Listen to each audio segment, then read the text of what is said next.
Assembled guests, I'm humbly honored to accept this award, and I wish to thank the ULA and the Bergen Labor Council for choosing to recognize our efforts. I say our efforts because this award I'm accepting on behalf of the local 632 and all the IATSC members who put everything together for us. I just wish to impart a couple of things. I was really going to hit, she stole my speech, but I changed it. And I'm glad she said what she did because I can show you version 1, 2, and 3 of this speech. But Liz said what needed to be said, and I'm going to put the second part to it. When I received this announcement from Brother Schneider and Brother Correa, I pondered the core mission statement of the ULA.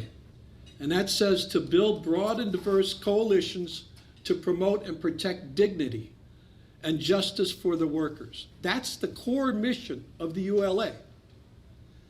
My epiphany as to the meaning of protecting the dignity and the justice for workers occurred in the 80s. Let me tell you what happened.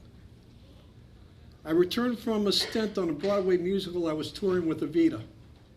And I remember this specifically. I came back from Los Angeles and I honored their picket lines. TWA flight attendants were out on strike. I flew back on United.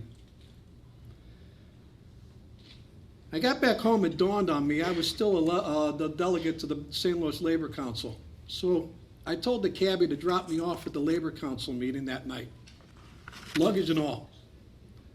And as chance would have it, 3 of the keynote speakers that night were from IFA, the Independent Federation of Flight Attendants. Mary Ellen Miller and a husband and wife team I'm still good friends with in St. Louis, Mike and Helen McDermott. I was appalled to listen to what they had to say. The indignities that my brothers and sisters had suffered at the hands of TWA Chairman Carl Icahn. During negotiations, Icahn pontificated that flight attendants weren't, quote, weren't the real breadwinners in the family.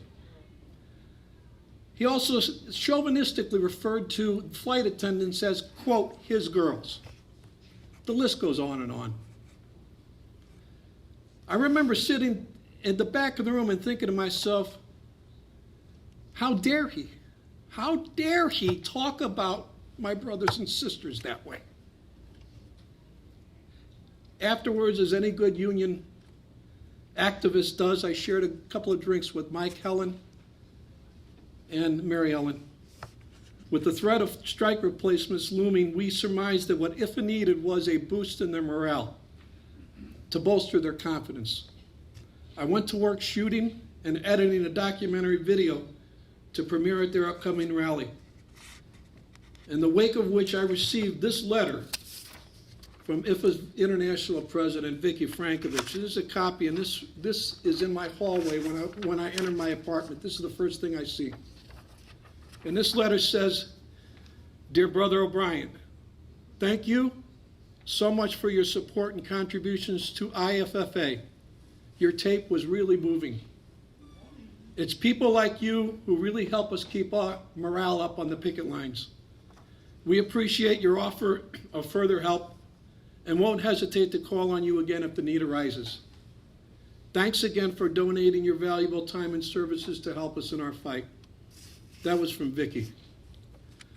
Following the settlement of the strike, a year later, she invited me to speak to a nationwide closed-circuit audience of the flight attendants. In my remarks, I imparted that if my videotape kept just one flight attendant, just one, from crossing back over the picket line, then my job was done to perfection. Now, I grant you that this was an odd christening. What did a showbiz roadie have in common with flight attendants? Well, in one word, solidarity. You fast forward now 30 years, and here I stand, espousing this same solidarity. New Jersey labor unions have a proud history of solidarity, whether it's rallying in Atlantic City in support of the blackjack dealers, which all of us, almost all of us in this room were there. Mike Schneider will remember. We locked hands with Monsignor Gilchrist, Charlie Volcanic. Everybody was down there, Laurel Brennan. We all walked, and that's where I learned how to time lights around an intersection, so that the more you walked, nobody could move. That was Monsignor Gilchrist that showed me how to do that. or attending a rally of nurses striking for recognition at Robert Wood Johnson, which we were there at, or honoring a picket line by the construction trades. You can count on New Jersey labor movement to close ranks and embrace the least of our brothers and sisters in need. Like most unions gathered here, Local 632 enjoys employers who deal with us honorably at the bargaining table. However, now and again we encounter a recalcitrant employer. Several years ago, our local found itself on the cusp of a labor dispute. Joe Villani and I met in New York with our international president, Matthew Loeb. And Matt said, all it's going to take is one phone call to Charlie Volcanic, and we're going to have 200-300 people, busloads of people walking around that building, aren't we? And I knew we won at that point. That's all Matt had to say was Charlie Volcanic. So brothers and sisters, that's what it's all about. Counting on each other, mutual benefit, and a mission statement in the ULA that espouses to build broad and diverse coalitions to promote and protect the dignity and justice for workers.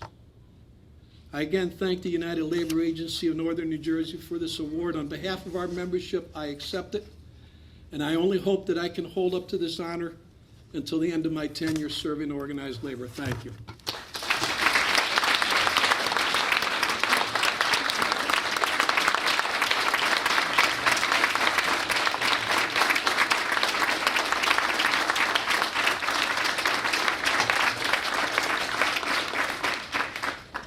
Nice job, Kev. Congratulations.